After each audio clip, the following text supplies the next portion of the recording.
Video பார்க்குற அனைவருக்கும் வணக்கம். இது உங்கள் ரெஸ்லிங் கிங் தமிழ். நான் உங்கள் ரகுமான். இன்றைக்கி நம்ம ஸ்மாக்டவுனை பார்த்துருப்போம். உண்மையிலேயே சூப்பராக கொண்டு போனாங்கல்ல.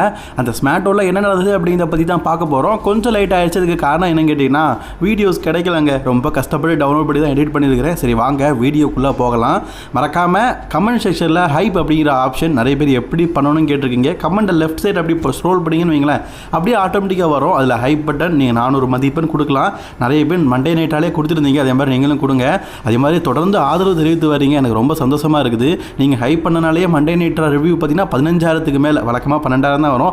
3,000 எக்ஸ்ட்ரா இருக்குது. இது ரொம்ப சந்தோஷமாக இருக்குது. அதே மாதிரி தொடர்ந்து ஆதரவு தெரிவித்து வரீங்க. ஸோ மறக்காமல் ஃபஸ்ட் டைம் வந்துருக்கோங்க, சப்ஸ்கிரைப் பண்ணிக்கோங்க, பெல் ஐக்கான்கள் பிடிச்சிக்கோங்க. தினமும் ஒரு ரெஸ்லிங் சைடில் தமிழ் மொழியிலே தெரிஞ்சுக்கோங்க. சரி வாங்க இப்போ நம்ம வீடியோக்குள்ளே போகலாம். ஷோ ஆரம்பிச்ச உடனே ட்ரிக் வில்லியம்ஸ் தாங்க வராரு. ட்ரிக் வில்லியம்ஸுக்கு கல்யாணம் ஆயிடுச்சு. தனக்கு கல்யாணம் ஆயிடுச்சு. அதனால் மக்கள் மத்தியில் பார்த்தீங்கன்னா என்கேஜ்மெண்ட் மோதிரத்தை காட்டி செலிப்ரேட் பண்ணார். அது மட்டும் இல்லாமல் உங்கள் எல்லாருக்குமே தெரிஞ்ச விஷயம் தான், நைட் ஆஃப் சாம்பியன் பேப்பரில் ட்ரிக் வில்லியம்ஸ் தனது யுனைடெட் சாம்பியன்ஷிப்பை டிஃபெண்ட் பண்ணுறாரு. அதுவும் ரிக்கி ஷைன்ஸ் கேட்குதுங்க சார். எங்களுக்குள்ள NXTல ஆல்ரெடி மேட்ச் நடந்திருக்குது. இந்த மேட்ச்சில் கண்டிப்பாக உன்னை வீழ்த்துவேன். NXTல என்னை வீழ்த்திருக்கிறான். அதுக்கு பதில் மாறா நான் இப்போ மெயின் ராஸ்டரில் உச்சக்கட்ட ரெஸ்லராக இருக்கிறேன். இதில் அவனை வீழ்த்தி விட்டு சொல்லும்போது அப்போ அந்த இடத்துக்கு ரிக்கி ஷைன்ஸ் வராரு. எப்பா NXTலேயே என்னை வீழ்த்த முடியல, மெயின் ராஸ்டரில் என்னை வீழ்த்துறான்னு நினைக்கிறியா? அது கண்டிப்பாக நடக்காது. உன்னோட யுனைடெட் சாம்பியன்ஷிப் என் பக்கம் வரப்போது. புதிய யுனைடெட் சாம்பியனை நான் மாறப்போகிறேன் அப்படின்னு பேசுகிறாரு. கூடவே குஞ்சுமணி ஒருத்தர் இருக்காரு பார்த்தீங்களா, அவர் கொஞ்சம் ஓவராக பேசுகிறாரு. இதனாலே பார்த்தீங்கன்னா ரிக்கி ஷைன்ஸுக்கும் அவருக்கும் கொஞ்சம் சண்டை ஏற்படுது. கரெக்டாக வாய்ப்பு கிடைக்கிற நேரத்தில் ரிக்கி ஷைன் அவர் ஒரு அடி அடிச்சுட்டு அந்த இடத்த விட்டு ஓடியே போயிட்டாரு. ஏன்னா இதுக்கப்புறமா ரிங்கில் இருந்தால் ட்ரிக் வில்லியம்ஸ் அடிச்சிருவார்ல, அதனால் கீழே இறங்கி போயிட்டாரு. அதுக்கப்புறமா கீழே இருந்து போஸ் காட்டிட்டு இருக்காரு. சரிங்க, நைட் ஆஃப் சாம்பியனில் ரிக்கி ஷைன்ஸுக்கும் ட்ரிக் வில்லியம்ஸுக்கும் மேட்ச் நடக்குது. அதில் யார் வெற்றி பெறுவா? உங்களோட கருத்துக்களை கமெண்ட் பண்ணிக்கோங்க. பேக் ஸ்டேஜில் அலெக்சா பில்ஸ் வந்து இன்றைக்கி ஜேட் கார்களுக்கு ஒரு வார்னிங் மெசேஜ் கொடுக்குறாங்க. ஷார்லெட் அடிச்சிடன்னு சொல்லிட்டு நீ பெருமை பீத்தாத, கூடிய சீக்கிரம் ஷார்லெட் வர போகிறா, உன்னை பழி வாங்க போகிறா. அப்போ டிஃபினி சொல்கிறாங்க ஷார்லெட்டுக்கு இன்ஜுரி குயராட்டு, ஆனால் இன்றைக்கி நம்ம டாக் டீம் மேட்சுக்காக ரெடி ஆகணும், நீ ரெடியானு கேட்கும்போது ரெடின்னு சொல்கிறாங்க. இன்றைக்கி டிஃபினி ஜிஷன் மற்றும் அலெக்சா பில்ஸ் இவங்க 2 பேருமே டாக் டீமாக இணைந்து பி ஃபார்ம் மற்றும் மிஷினை எதிர்த்து மோதுறாங்க. ஜேட் கார்கள் கிடையாதுங்க, மிஷின் டீம் கூட தான் மோதுறாங்க. சரி, இந்த மேட்சை பொறுத்த வரைக்கும் நல்லா தான் கொண்டு போகிறாங்க. இந்த மேட்சோட வெற்றியாளர் யார் தெரியுமா? பி ஃபார்ம் மிஷின். எப்படிப்பா அலெக்சா பில்ஸ் இருக்கிறாங்க, ஸ்டிஃபனி ஷைன் இருக்கிறாங்க, எப்படி பீட் பண்ணாங்க அப்படின்னு கேட்டிங்கன்னா, இந்த மேட்ச்சில் நிறைய வகையில் ஜேட் கார்கள் சீட் பண்ணுறாங்க. அந்த சீட்டிங் பண்ணதுனால அந்த வெற்றி பி ஃபார்ம் மற்றும் மிஷின் வந்து கைப்பற்றிட்டாங்க. இந்த மேட்ச்சில் அவங்க வெற்றி பெற்றதுக்கு அப்புறமா கூட பார்த்தீங்கன்னா நம்ம இதுக்கப்புறமாவும் இவ்வளோ சும்மா விடக்கூடாதுன்னு சொல்லிட்டு இவங்க 3 பேருமே சேர்ந்து ரவுண்டு கிட்ட அடிக்கிறாங்க. அலெக்சா பில்ஸ் இந்த இடத்துல இல்லை, கீழே அடிபட்டு கிடக்குறாங்க. அப்போ அந்த இடத்துக்கு செல்சியரின் காப்பாற்றுறதுக்காக வராங்க. கையிலேயே ஒரு ஸ்டிக்கை கொண்டுட்டு வராங்க. வர வழியிலே பார்த்தீங்கன்னா பி ஃபார்ம் அடித்து மட்டையிட்டாங்க. சரி, இதுக்கப்புறமா இவங்கள நம்ம பார்த்துக்கலாம் அப்படின்னு சொல்லிட்டு ரிங்கில் ஏறுவாங்க பாருங்களேன். அதில் தான் ஒரு சரியான காமெடி. இவங்க ரிங்கில் ஏறுவாங்க தெரியுமா, அப்போவே அந்த ஸ்டிக்கு கீழே வந்துருச்சு. ஐயா நான் சும்மா வேடிக்கை பார்த்தேன் ஐயா, வந்தேன் ஐயா, நான் சண்டை போடலாம் வரல அப்படிங்கிற மாதிரி செல்சிகிரீனுடைய முகமே பார்த்தீங்கன்னா டோட்டலாக மாறுது. அதெல்லாம் பார்க்கும்போதே செம காமெடி சென்ஸாக இருந்தது. செல்சிகிரீன் இஸ் த பெஸ்ட் என்டர்டைமரில். அதுக்கப்புறமா அந்த இடத்துக்கு பார்த்தீங்கன்னா டிஃபினி ஷைன் வந்து அவங்கள காப்பாற்றி இந்த மேட்சை ஒரு டீசெண்டாக முடிச்சிட்டாங்க. ஆக்சுவலி இந்த மேட்ச்சில் வந்து டிஃபினி ஷைன் தோற்று போயிட்டாங்க. பட் இருந்தாலும் எண்டிங்கை நல்லாவே கொடுத்துருக்குறாங்க. பேக் ஸ்டேஜில் சோலோ சிக்காவா MFT டீமை பார்க்கறதுக்கு இப்போ இருக்கிறாரு. நீங்கள் மண்டே நைட்டாக கவனிச்சிங்களா? நான் வந்து ஜிம்மி ஊசோவை அட்டாக் பண்ணேன். அவன் அந்த மேட்ச்சில் எல்லை நைட்டை வீட் பண்ண நினச்சான். ஆனால் நான் அவனுக்கு ஒரு சம்மோன் ஸ்பைக் போட்டேன். அந்த ஸ்பைக் போட்டேன்னு அவன் உருக்கலைஞ்சு போயிட்டான். அந்த மேட்ச்சில் தோற்று போயிட்டான். இது நீங்கள் மண்டே நைட்டால் பார்த்தீங்களா? ஆக்சுவலி மண்டே நைட்டால் சோலோ சிக்காவா பண்ணார் பார்த்தீங்களா, சூம்புத்தனம். அதை இன்றைக்கி வந்து சொல்கிறார். என்னப்பா மண்டே நைட்டாலையும் ஸ்மாக்டவுன்லையும் ஒரே ட்ரெஸ் போட்டுருக்காருன்னு கேட்டிங்கன்னா, மண்டே நைட்டாக அடுத்த நாளே பார்த்தீங்கன்னா WWE வந்து ஸ்மாக்டவுன் டேப் பண்ணிட்டாங்க. அதனால தான் தலைவன் பார்த்தீங்கன்னா ஒரே கோட்டை போட்டு சுட்டிட்டு இருக்கிறான். மாத்தலை போல இருக்குது. ஸோ சோலோ சிக்காவை பற்றி MFT டீம் என்ன சொல்கிறாங்கன்னா, சோலோ இதுக்கப்புறமா போதும், ஏன்னா நானும் நீயும் வந்து ஒன்றா பயணிச்சது போதும், என் பிரதரும் அவன் கூட இருக்க விரும்பலை, MFT நம்ம ஸ்ப்ளிட் பண்ணியிருக்கோம், நாங்கள் டாங்கா பிரதர்ஸாகவே இருக்கிறோம், நீ தனியாக வழியை பார்த்துக்கோ அப்படின்னு சொல்கிறாரு.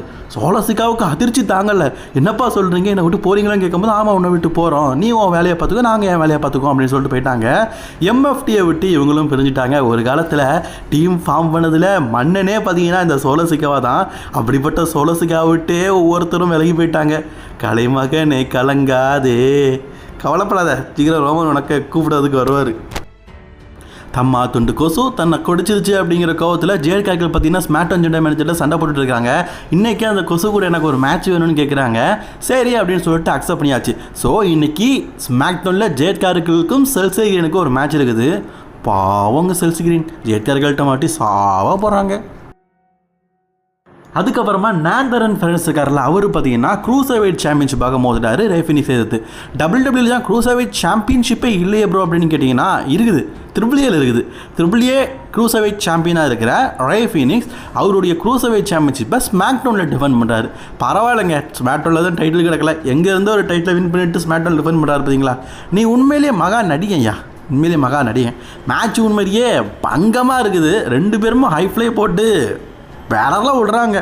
ஆக்சுவலி இந்த மேட்ச் எனக்கு ரொம்ப பிடிச்சிருந்தது. ரெண்டு பேருமே ஹை ஃப்ளையராக சண்டையை பக்காவாக கொண்டு போனாங்க. இட்ஸ் த பெஸ்ட் மேட்ச் அப்படின்னே சொல்லுவேன். சரி, இந்த மேட்ச்சில் ஃபைனல் ஏதாச்சும் கேட்டிங்கன்னா இந்த மேட்ச் வந்து நமக்கு சும்மா தான் வச்சுருக்காங்க அப்படின்னு தெரியுது. ஸோ ரே ஃபினிக்ஸ் பார்த்தீங்கன்னா சக்ஸஸ்ஃபுல்லி அவருடைய டைட்டில் இந்த மேட்ச்சில் ரீட்டைன் பண்ணிட்டார். இதுக்கு முன்னாடி ஆக்சியானுக்கு எதிராக பார்த்தீங்கன்னா இந்த சாம்பியன்ஷிப்பை டிஃபெண்ட் பண்ணியிருப்பார், அதுலேயும் ரீட்டைன் பண்ணார். இன்றைக்கி நாந்தன் ஃபெரன்ஸ் எதிர்த்து அதுலேயும் ரீட்டைன் பண்ணிட்டார். சக்ஸஸ்ஃபுல் சாம்பியனாக இப்போ ரே ஃபினிக்ஸ் இருக்கிறாரு. கிட்டத்தட்ட ட்ரிபிள் ஏல இருக்கிற எல்லா சாம்பியன்ஷிப்பே மெயின் ராஸ்டரில் தான் இருக்குது. ட்ரிபிள் ஏ சாம்பியன்ஷிப்லாம் மெயின் ராஸ்டர் இருக்குன்னு சொன்னோம்ல, அதில் ஒரு பெஸ்ட் எக்ஸாம்பிள் வார் ரைடர்ஸ். அவங்கள்ட்ட ட்ரிபிள் ஏயோட டாக் டீம் சாம்பியன்ஷிப் இருக்குது. வார் ரைடர்ஸ் இப்போ ஸ்மாக் டவுனில் இருக்கிற டாக் டீம் சாம்பியன்ஷிப்புக்காக வார்ன் பண்ணுறாங்க. இந்த டைட்டில் தனக்கு வேணும் அப்படின்னு சொல்கிறாங்க. ட்ரூத் போய் பார்த்தீங்கன்னா இந்த சாம்பியன்ஷிப்பை சாம்பியன் விசஸ் சாம்பியனாக வச்சுக்கலாமான்னு கேட்கும்போது அதுக்கும் அக்செப்ட் பண்ணிக்கிறாங்க. அதாவது winner taker for all, tag team championship எல்லாத்தையும் வச்சுக்கலாம் அப்படின்னு சொல்லும்போது ஓகேன்னு சொல்கிறாங்க. ட்ரூத்துக்கும் வார் ரைடர்ஸுக்கும் சண்டை ஏற்படுது. ஆக்சுவலி என்ன விஷயம்னா, ட்ரூத் வந்து ஜட்ஜ்மெண்ட்டே சொல்கிறாரு, அதுக்கு வார் ரைடர்ஸ் இது ஜட்ஜ்மெண்ட்டே கிடையாது, இது வந்து தனி ஃபேஷன் அப்படின்னு சொல்கிறாரு. ஜட்ஜ்மெண்ட்டே நல்லா தானே இருக்குது. ஆனால் ட்ரூத் சொல்கிறாரு, டேமியன் நான் இவங்களாம் இருந்தால் தான் ஜட்ஜ்மெண்ட்டே, மற்றதெல்லாம் ஜட்ஜ்மெண்ட் இல்லை சொல்லிட்டு இவங்களுக்கு சண்டை பயங்கரமாக ஏற்படுது. ஒரு கட்டத்தில் சண்டை பயங்கரமாக போக ஆக்சுவலி ட்ரூத் பட்டு தான் சண்டைக்கு நிற்கிறாரு. வார் ரைடர்ஸ் கூலிங்காக தான் பேசிகிட்டு இருக்காங்க. அப்போ டேமியன் பீஸ் பார்த்தீங்கன்னா ட்ரூத்துடைய வாயை பொத்தி சரி நாங்கள் ஒரு நல்ல முடிவாக கூடிய சீக்கிரம் சொல்கிறோம் அப்படின்னு சொல்லிட்டு பேசுகிறாங்க. கூடிய சீக்கிரம் வார் ரைடர்ஸுக்கும் டேமியன் பீஸ் ட்ரூத்துக்கும் டாக் டீம் சாம்பியன்ஷிப், அதுவும் அன்டிஸ்பியூட்டட் டாக் டீம் சாம்பியன்ஷிப் வச்சா நடக்கும். Triple A tag team championship and WWE tag team championship winner take for அப்படின்னு நடக்கும்னு நினைக்கிறேன். அதன் பின்பு LA நைட்டோடைய நேரம் காய்ஸ். நம்ம LA நைட் பார்த்தீங்கன்னா அவருடைய ஆக்ஷனுக்காக இப்போ ரெடியாக இருக்கிறாரு. LA நைட் மண்டே நைட்டால் நடந்த விஷயத்தை பற்றி சோலோ சிகாவட்ட கேட்கறதுக்காக சோலோ சிகாவை கூப்பிட்றாரு.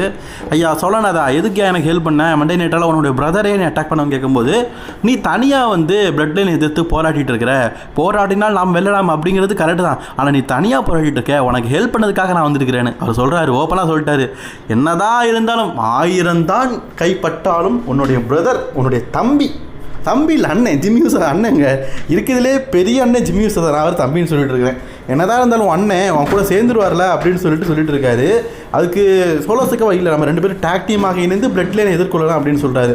ஆனால் அவர் ஒரு விஷயம் சொல்லிட்டார், என்ன தெரியுமா, நான் தனியாக செத்தாலும் பரவாயில்ல, உன் ஹெல்ப் எனக்கு தேவையில்லை அப்படின்னு சொல்லிட்டு சோலோ சிகாவட்ட மூஞ்சில் அடித்த மாதிரியே சொல்லிட்டாரு. உண்மையிலேயே சோலோ சிகாவுக்கு ஒரு மாதிரி ஆகிட்டுங்க, ஷேம் பப்பி ஷேம். கடைசியில் போகும்போது சொல்கிறாரு, தேங்க்ஸ் அண்ட் நோ தேங்க்ஸ், அதாவது நீ பண்ண ஹெல்ப்புக்கு நன்றி, ஆனால் உதவி எனக்கு தேவைலடா அப்படின்னு சொல்லிட்டு போயிட்டாரு. சோலோ சிகாவா எங்கிட்டு போனாலும் தனிமரமாகவே நிற்கிறாரே, பார்க்க பாவமாக இருக்குதுங்க. சரி, மெயின் ஸ்டோரியே நிறைய விஷயம் நடந்துருக்குது. பேக் ஸ்டேஜுக்கு அப்படியே ஒரு வண்டியை விடுவோம். பேக் ஸ்டேஜில் பார்த்தா ஆல்ரெடி நம்ம எல்லாருக்குமே தெரியும், டான் ஹவுசனுடைய கரண்ட் ஷாக்கில் அடிபட்ட மிஸ் மற்றும் அவர் கிட் வில்சன் ரெண்டு பேருமே சாமி மாதிரி ஆகிட்டாங்க. அதாவது இவர் என்ன சொன்னாலும் அதை கேட்குற மாதிரி ஆகிட்டாங்க. அதுக்கு எக்ஸாம்பிளாக மிஸ்ஸுக்கு தலையிலையும் கிட் வில்சனோட தலையிலையும் ஒயிட் முடியை சேர்த்துருக்குறாங்க. அந்த வெள்ளை முடி இருந்தால் இவங்க ரெண்டு பேரும் சாம்பியா. சரி இன்றைக்கி பார்த்தீங்கன்னா ஒரு மேட்ச் இருக்குது. அதுவும் டான் ஹவுஸா அண்ட் மேட் கார்னர் ரெண்டு பேருமே டாக் டீமாக இணைந்து லாஸ் கிராஸாவை எதிர்த்து மோதுறாங்க. இதுக்கு நீ ரெடியாக இருக்கியான்னு கேட்கும்போது ஐ ஆம் ரெடி அப்படின்னு சொல்கிறாரு. சரி, அந்த இடத்துக்கும் பார்த்தீங்கன்னா லாஸ் கிராஸா வந்து ஒரு விஷயத்த சொல்கிறாரு. அதாவது டான் ஹவுஸனை நம்பாத, அவன் தி கிராஸ் அப்படின்னு சொல்லிட்டு உன்னை சொல்லிட்டானா, அதாவது உன்னை சபிக்கப்பட்டுட்ட அப்படின்னு சொல்லிட்டானா ஏதாவது முறையில் நீயும் வந்து மிஸ் மாதிரி சாம்பி ஆயிடுவேன், ஸோ கொஞ்சம் பார்த்துரு அப்படின்னு சொல்கிறாரு. ஸோ அதுக்கு அவரும் பார்த்தீங்கன்னா ஓகே அப்படின்னு சொல்கிறாரு. இந்த டீம் போனதுக்கு அப்புறமா பார்த்தீங்கன்னா அந்த இடத்துல ஏதோ ஒன்று மூடி வச்சிருக்காரு. ரொம்ப நாளாகவே பார்த்தீங்கன்னா ஒரு ரிசர்ச்டே இருக்கிறாரு டான் ஹவுசன். கூடிய சீக்கிரம் காட்டுவார், நம்ம எல்லாரும் பேரன் கேர்பனாக இருக்கணும்னு எதிர்பார்க்குறோம். அதை திறக்கலான்னு பார்க்காரு. அதுக்கப்புறம் வேண்டாம், எதுக்கு வம்பு அப்படின்னு சொல்லி விட்டார். ஏன்னா போன வாரம் ஷாக் அடிச்சில்ல, பழையபடி நமக்கு எதுக்கு தூக்கி காட்டி ஷாக் அடிச்சிட போகுது. அது மட்டும் இல்லாமல் பாவடையை தூக்கி பார்த்தான் கந்தசாமி அப்படின்னு சொல்லிட்டு ஊரே கெடுதல் அடிக்குன்னு சொல்லிட்டு அந்த இடத்த விட்டு போயிட்டாருங்க. ஸோ அதுக்கப்புறமா ஜேசி ஜெயன் வெர்சஸ் பேஜ். ஆக்சுவலி நான் இப்போவே சொல்லிக்கிறேன், பேஜோடைய ஹோம் கண்ட்ரி அவங்க வந்து இங்கிலாண்டை சேர்ந்தவங்க. அவங்களுடைய கண்ட்ரியில் பார்த்தீங்கன்னா இன்றைக்கி WWE ஷோ நடத்திருக்குது அப்படிங்கிறதுனால கண்டிப்பாக அவங்கள வின் பண்ண தான் வைப்பாங்க. ஜேசி ஜெயனுக்கு அகேன்ஸ்டாக தான் மேட்ச் விளையாட வச்சுருக்கிறாங்க. ஓகே, மேட்ச் ஒரு டீசெண்டான மேட்ச், நல்லாவே கொண்டு போனாங்க, சூப்பராகவே கொண்டு போனவங்க. நல்லா இல்லை அப்படின்னு நம்ம சொல்ல மாட்டோம். இந்த மேட்ச்சில் ஃபைனலி பேஜ் தான் பார்த்தீங்கன்னா வின் பண்ணியிருக்கிறாங்க. பொதுவாகவே பேஜுக்கு அவங்களுடைய ஹோம் கண்ட்ரியில் ஒரு மவுஸ் உண்டு. அதனால தான் இன்றைக்கி மேட்ச்சில் வெற்றி பெற வச்சுருக்கிறாங்க. இல்லாட்டா ஜெயனெல்லாம் இவங்க தோக்கடிப்பாங்கன்னு நினைக்கிறீங்க? கண்டிப்பாக வாய்ப்பு இல்லை. சரி, அதுக்கப்புறமா பார்த்தீங்கன்னா நம்ம டான் ஹவுசனுடைய நேரம். டான் ஹவுசன் வரும்போதே அவரு கூட மிஸ்ஸும் அதே மாதிரி கிட் வில்சனும் அப்படியே ஜாம்பி மாதிரியே வராங்க. ஆக்சுவலி இது நல்லா இருக்குதுங்க. மிஸ்ஸை வச்சு டபிள்யூபிள்யூ பார்த்தீங்கன்னா ஸ்டோரி எதுவுமே பண்ணாமல் சும்மா தானே வச்சுருந்தாங்க. பட் ஆனால் இந்த மாதிரி ஒரு ஸ்டோரியை கொண்டு போகும்போது ஒரு பெஸ்ட்டு என்டர்டெயின்மெண்ட்டாகவும் நல்லா இருக்குது. எனக்கு பார்க்கறதுக்கு ரொம்பவே பிடிச்சிருந்தது. மேட்சை பற்றி சொல்லணும்னா செம காமெடி. டான் ஹவுசன் அப்படின்னால மேட்ச்சு சுவாரஸ்யமாக தான் இருக்குது. காமெடி சென்ஸ் நல்லாவே இருக்குது. அதுலேயும் பார்த்தீங்கன்னா ஒரு கடத்தில் கிராஷ் அப்படின்னு, அதாவது நீ வந்து சபிக்கப்பட்டுட்ட அப்படின்னு சொல்லும்போது புசுவானம்லாம் வருதுங்க. அதெல்லாம் பார்க்கும்போது உண்மையிலேயே தமாசாக இருக்குது, நல்லா இருக்குது. டான் ஹவுசனை வச்சு டபிள்யூபிள்யூ நல்லாவே கொண்டு போகிறாங்க. அண்ட் ஃபைனலி இந்த மேட்ச்சில் பார்த்தீங்கன்னா Don Housel and mat Canada தான் சக்ஸஸ்ஃபுல்லி இந்த மேட்ச்சில் வெற்றி பெற்றிருக்காங்க. ஆக்சுவலி எனக்கு ஒரு ஃபேவரட் மேட்சாக இன்றைக்கி ஸ்மாக்டவுனில் இருந்தது. அந்த அளவுக்கு சூப்பராக இருந்தது. நிறைய பேர் பார்த்தீங்கன்னா நெட்ஃப்ளிக்ஸ்லையோ அதை வெப்சைட்லேயோ பார்த்தீங்கன்னா நீங்கள் ஸ்மாக்டவுன் பார்த்துருக்க மாட்டீங்க. அப்படி பார்க்காதவங்க ஸ்மாக்டவுன்லேயே பார்த்தீங்கன்னா இந்த வீடியோ அப்லோட் பண்ணுவாங்க. அப்போ கண்டிப்பாக பாருங்கள், சூப்பராக இருந்தது கைஸ். அதுக்கப்புறமா ஜேட் கேரக்டரோட நேரம். அவங்க செல்ஸ் கிரீனுக்கு அகேன்ஸ்டாக ஒரு மேட்ச் விளாடுறாங்கன்னு சொன்னோம்ல. செல்ஸ் கிரீன் அடி வாங்குறதெல்லாம் பார்க்க முடியலைங்க, பாவமாக இருக்குது. இந்த மேட்ச்சில் வெற்றி பெற்றுட்டாங்க நம்ம ஜேட் கேரக்டர். வெற்றி பெற்றதுக்கப்புறமாவும் செல்ஸ் கிரீன் அட்டாக் பண்ணும்போது காப்பாற்றுறதுக்காக அலெக்சா பில்ஸ் மற்றும் டிஃபனி சேஷன் வராங்க. என்னதான் இருந்தாலும் நம்பர் அட்வான்டேஜில் இவங்க தான் அதிகமாக இருக்கிறாங்க. ஏன்னா ஆல்ரெடி செல்ஸ் கிரீன் அடிப்பட்டதுனால இவங்க 2 பேர் தானே. ஆனால் அவங்க 3 பேரும் ஃப்ரெஷ்ஷாக இருக்கிறாங்க, தெம்பாக இருக்கிறாங்க. அவங்க 3 பேரும் சேர்ந்து அடின்னு அடித்து டிஃபனி சேஷனை பிச்சு எரிஞ்சிட்டாங்க. சரி, நம்பர் அட்வான்டேஜில் இன்றைக்கி இவங்க பார்த்தீங்கன்னா சாகசம் காட்டிட்டாங்க. இதுவே தொடர்ச்சி ஆகுமா? அதுவும் நைட் ஆஃப் சாம்பியனில் நியூ சாம்பியனாக சேர்க்கிறார்கள் ஆவாங்க அப்படிங்கிறத வெயிட் பண்ணி பார்க்கலாம். நடந்த விஷயம்லாம் அவங்களுக்கு தெரியும். சோலோசிகாவோட விஷயம். அவர் பார்த்தீங்கன்னா வேதனையின் உச்சத்தில் இருக்கிறாரு. அப்போ அந்த இடத்துக்கு ராய்ஸ்கி வந்து ஒரு சிரிச்சிட்டு போவார் பாருங்களேன். ஏண்டா நானே காஞ்சி போய் என்ன பண்ணன்னு தெரியாமல் எரிஞ்சு போயிருக்கிறேன், எரியிற எண்ணெய் ஊற்றிட்டு போயிட்டுருக்கேன் அப்படிங்கிற மாதிரி சோலசிகாவை பார்க்குறாரு. ராய்ஸ்கி அதை பார்த்து சிரிச்சிட்டு போயிட்டுருக்காருங்க. சோலசிகாவுக்கு சொல்கிறதுக்கு என்ன பண்ணதுன்னே தெரில. ஏன்டா ஆளுக்கு என்ன அவிச்சிக்கிட்டே இருக்கீங்களேடா, நான் கடலையடா அப்படிங்கிற மாதிரி பார்க்குறாரு காய்ஸ். அதுக்கப்புறமா கியானா ஜேம்ஸுக்கும் ஜூலியாவுக்கும் ஒரு மேட்ச் இருக்குது அப்படிங்கிற மாதிரி சொல்லியிருந்தேன். இவங்க 2 பேரும் ஒன்றா இருந்தாங்க, இப்போ ஸ்ப்ளிட் ஆகிட்டாங்க. 2 பேரும் வெவ்வேறு அணியாக மாறிட்டாங்க. இவங்க 2 பேருக்குள்ள மேட்ச் நல்லா இருக்குது. இந்த மேட்ச்சில் என்னாச்சுன்னு கேட்டிங்கன்னா ரொம்பவே க்ளீனாகவே ஜூலியா வின் பண்ணிட்டாங்க. ஜூலியா வெற்றி பெற்றதுக்கப்புறமா அந்த இடத்துல திடீர்னு பார்த்தீங்கன்னா லைட் ஆஃப் ஆகுது. என்ன அப்படின்னு கேட்டிங்கன்னா, எஸ் காய்ஸ், நம்ம நீண்ட நாட்களாகவே சர்ப்ரைஸுக்காக வெயிட் பண்ணிக்கிட்டு இருந்த பிளாக் மோனே வந்துட்டாங்க. வந்தது மட்டும் இல்லாமல் ஜூலியாவை அட்டாக் பண்ணியிருக்கிறாங்க. ஸோ பிளாக் மோனுடைய ஃபஸ்ட்டு ஃபியூட் ஜூலியா கூட தான் இருக்கும் அப்படிங்கிறது இதன் மூலிமா நல்லாவே தெரிஞ்சிருக்குது காய்ஸ். அதுக்கப்புறமா கோடி ரோட்ஸோடைய நேரம். கோடி ரோட்ஸ் பார்த்தீங்கன்னா அன்டிஸ்பியூட்டட் சாம்பியன்ஷிப்பை சாமி சேனுக்கு எதிராகவும் குந்தருக்கு எதிராகவும் நைட் ஆஃப் சாம்பியனில் மோதுறாரு. அதை பற்றி பேசுறதுக்காக வந்திருக்கிறாரு. ஆக்சுவலி பேச ஆரம்பிக்கும் போதே அந்த இடத்துக்கு சாமி சேன் வந்துட்டார். சாமி சேன் சொல்கிறாரு ஒரு விஷயம், நிறைய விஷயங்கள் பேசினாங்க, நம்ம ஆல்ரெடி பேசி தமிழாக ரெஸ்லிங் கிங் 2ல் பார்த்துட்டோம். முக்கியமான விஷயத்தை மட்டும் பார்ப்போம். குந்தர் நியூ சாம்பியன் ஆகாமல் இருக்கிறாருன்னா அதுக்கு காரணம் சாமி சேன் தான். கரெக்டு தானே? அவர் ஃபாஸ்ட்டாக 1 2 3 அடிச்சார். அதை பற்றி சொல்லார். இன்றைக்கி நீ சாம்பியனாக இருக்கன்னா அதுக்கு காரணம் நான் தானே. ஆனால் கோடி ரோட்ஸ் என்ன பண்ண சொல்லாரு தெரியுமா? கெவின் ஓவன்ஸ் வந்து ஒரு காலத்தில் நண்பனாக எனக்கும் இருந்தான். அப்புறம் என்னுடைய நெஞ்சிலேயே குத்துனான். அவன் வந்து நேரடியாக நெஞ்சில் தான் குத்துனான். ஆனால் நீ கொஞ்சம் கீழே இறங்கி நீங்கள் நினைக்கிற மாதிரிலாம் இல்லைங்க, பின்னாடி குத்திட்ட. அப்போது நீங்கள் தப்பாக நினைக்காதீங்க, நான் சொல்கிறது முதுகில் குத்திட்ட. நீ வந்து ஒரு துரோகி அப்படின்னு சொல்கிறாரு. அது மட்டும் இல்லாமல் நீ எக்காரணத்தை கொண்டும் நீ WWE சாம்பியனில் ஆக போகிறது இல்லை அப்படின்னு சாமி சேனை பார்த்து சாபம் விடுறாரு. சாமி சேன் சொல்கிறாரு, நான் மட்டும் இல்லைனா இப்போ குந்தர் நியூ சாம்பியனாக இருப்பான், நீ வந்து சாம்பியன்ஷிப் இழந்திருப்ப, எல்லாத்துக்கும் காரணம் நான் தான், எனக்கு ஒரு நன்றி சொல்ல மாட்டேன் அப்படின்னு சொல்லிட்டு சண்டை ஏற்பட்டுருக்கு. அப்போ அந்த இடத்துக்கு ரிங் ஜெனரல் குந்தரே வராரு. குந்தர் சாமி சேனை பார்த்து சொல்லார், சாமி நீ சொன்னதில் ஒரு சில விஷயங்கள் கரெக்டு. அதில் என்ன உண்மைன்னா, போன வாரம் ஒருவேளை நீ மட்டும் இல்லாமல் இருந்திருந்தா நான் உண்மையிலேயே வந்து நியூ WWE சாம்பியனாக இருப்பேன். நீ இருந்ததுனால நான் வந்து சாம்பியன் ஆகாமல் போயிட்டேன். கண்டிப்பாக அதை நான் மறக்க மாட்டேன், மன்னிக்கவும் மாட்டேன். அது மட்டும் இல்லாமல் இந்த தடவை நீ இருந்தாலும் பரவாயில்ல, நைட் ஆஃப் சாம்பியனில் நான் போகும்போது நியூ சாம்பியனாக தான் போவேன்.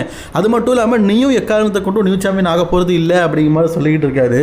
ஆளுக்கு சாமி சேனை நீ சாம்பியன் ஆக மாட்டேன், நீ சாம்பியன் ஆக மாட்டேன்னு சொல்லிட்டு டீக்ரேட் பண்ணிகிட்டே இருக்கிறாங்கல்ல. பாவம் பையன் வந்து மோட்டிவேஷன் இழந்துருவார் போல இருக்குதே.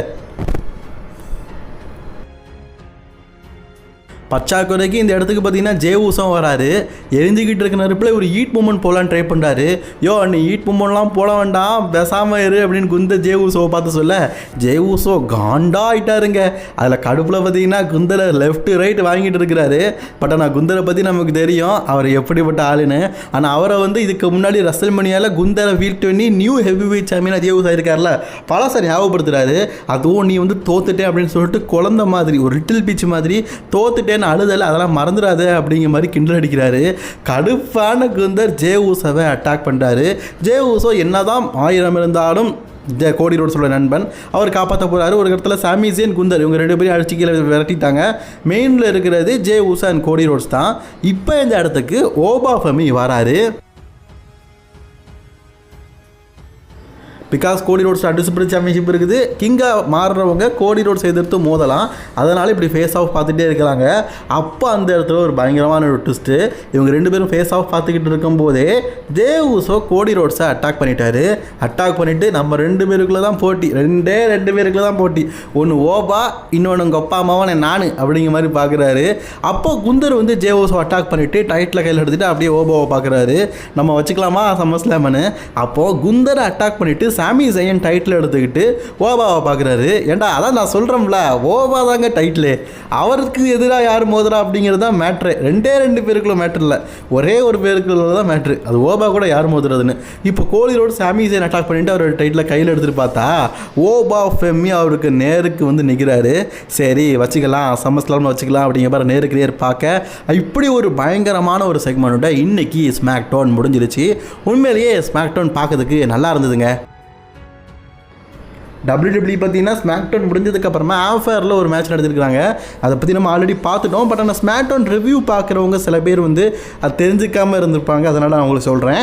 செத் ராலின்ஸ் மற்றும் ஓபா ஃபெமி டாக் டீமாக இணைந்து பிரான் பிரேக்கர் மற்றும் ஆஸ்டின் தேரி கூட ஒரு டாக் டீம் மேட்சை டார்க் மேட்சாக நடத்தினாங்க. மேட்ச் உண்மையிலேயே ஃபன்னாகவும் சூப்பராகவும் கொண்டு போனாங்க. இது ஒரு டார்க் மேட்ச். யூடியூப்பில் சர்ச் பண்ணிங்கனாலே வரும் சரிங்களா. ஏன்னா இதை வந்து டிவியில் லைவாக டெலிகாஸ்ட் பண்ண மாட்டாங்க. மேட்ச் நல்லாவே கொண்டு போகிறாங்க.